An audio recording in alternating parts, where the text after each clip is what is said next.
قرآن مجید میں اللہ تبارک و تعالیٰ نے رسول پاک صلی اللہ تعالیٰ علیہ وسلم کی اہل بیت نبوت کے بارے میں ارشاد فرمایا کہ اے محبوب علیہ السلام، آپ اپنے غلاموں سے یہ فرما دیں کہ لا اسألکم علیہ اجرا، میں تبلیغ دین پر تم سے کوئی اجر نہیں مانگتا۔ روز ہم آیات سنتے ہیں، کبھی غور تو کیا کریں رب فرما کیا رہا ہے۔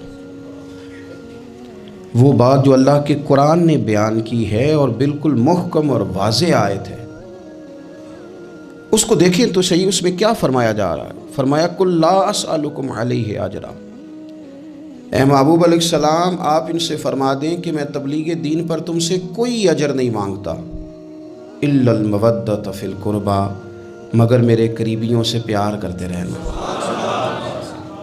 میرے قریبیوں سے، میرے اہل بیت سے، میرے گھر والوں سے، ان سے پیار کرنا۔ تمہارے دلوں میں ان کی عقیدت ہونی چاہیے۔ جب میری ازواج کے نام آئیں تمہاری نظریں جھکنی چاہیے۔ میری چاروں شہزادیوں کا جب معاملہ ہے تو تمہارے دلوں میں عقیدت بڑھنی چاہیے۔ حسنین کریمین سے جو تمہارا پیار ہو، اس کی گواہی خود تمہارا دل تمہیں دے۔ وہ ہماری تقریروں میں نہیں صرف ہونا چاہیے، گفتگو میں نہیں ہونا چاہیے، لفظوں، جملوں، نعروں میں نہیں۔ ہمارا ضمیر ہمیں بتائے، ذرا اندر جھانک کے اپنے آپ سے پوچھیں، کیا واقعہ امام حسن سے پیار ہے؟